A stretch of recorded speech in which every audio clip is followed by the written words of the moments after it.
Mommies, अगर आपने अभी अभी बच्चे को जन्म दिया है और अब आप जब कॉम कर रहे हो या शावर लेते हो तो आपके बाल हर जगह पे बिखरे हुए दिख रहे हैं। ऐसा लगता है ना जैसे कोई हॉरर मूवी चल रही है, राइट? लेकिन आपको इस टाइम पे चिल करना चाहिए। हमारे इंडियन घरों में जैसे ही डिलीवरी होती है और उसके बाद बाल झड़ना शुरू हो जाते हैं तो उसके साथ साथ फ्री सजेशंस भी आने लग जाते हैं कि इसने ठंडा पानी पी लिया होगा, इसने अपने डाइट का ख्याल नहीं रखा होगा, और सबसे बढ़िया तो ये आता है कि अरे बेचारी को नजर लग गई होगी।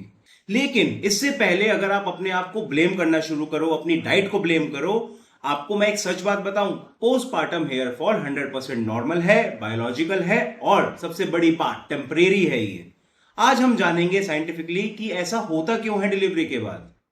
समझने के लिए पहले हमें यह देखना जरूरी है कि नॉर्मल डेज में हमारे बाल कैसे ग्रो करते हैं। नॉर्मल डेज में हमारे जो बाल होता है, every single hair strand 3 stages से गुजरता है। पहला स्टेज है ग्रोइंग स्टेज, जिसमें हमारे बाल बड़े होते हैं। दूसरा स्टेज होता है रेस्टिंग स्टेज।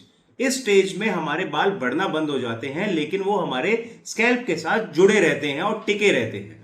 और तीसरा स्टेज आता है श्रेडिंग फेज, जब हमारे बाल जो हैं टूट के गिर जाते हैं ताकि वो नए बाल उस जगह पे आ सके। तो प्रेगनेंसी में ऐसा क्या बदलाव होता है? प्रेगनेंसी के 9 महीने एक मां की बॉडी के एस्ट्रोजन हार्मोन एक पीक पर होते हैं।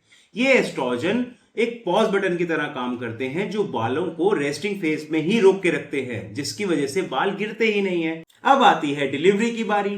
बेबी के आते ही बॉडी में हॉर्मोन्स का सडन ड्रॉप हो जाता है, एस्ट्रोजन लेवल झटके से नीचे गिर जाता है। अब जो बाल 9 महीने से होल्ड पर थे वो सब एक साथ मिलकर शेडिंग फेज में आ जाते हैं।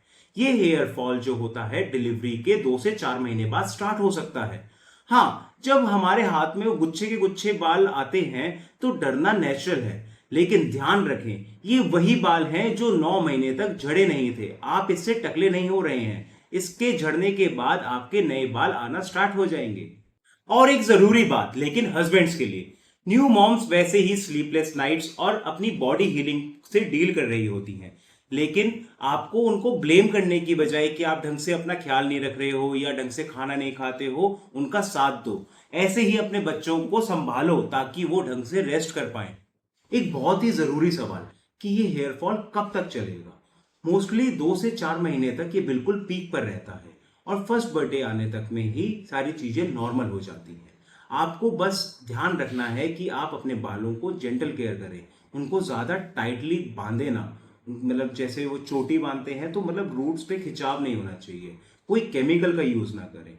जो प्रोटीन रिच डाइट होती हैं उनको जरूर खाएं ताकि आपको मजबूती मिले अपने बालों को बचाने के लिए भी और अपने शरीर को हील करने के लिए भी।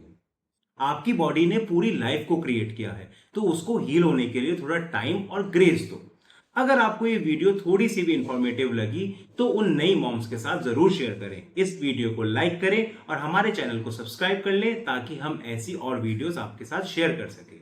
मिलते हैं अगली वीडियो में, तब तक के लिए नन्हे स्टेप्स की तरफ से जय श्री कृष्णा। Happy parenting.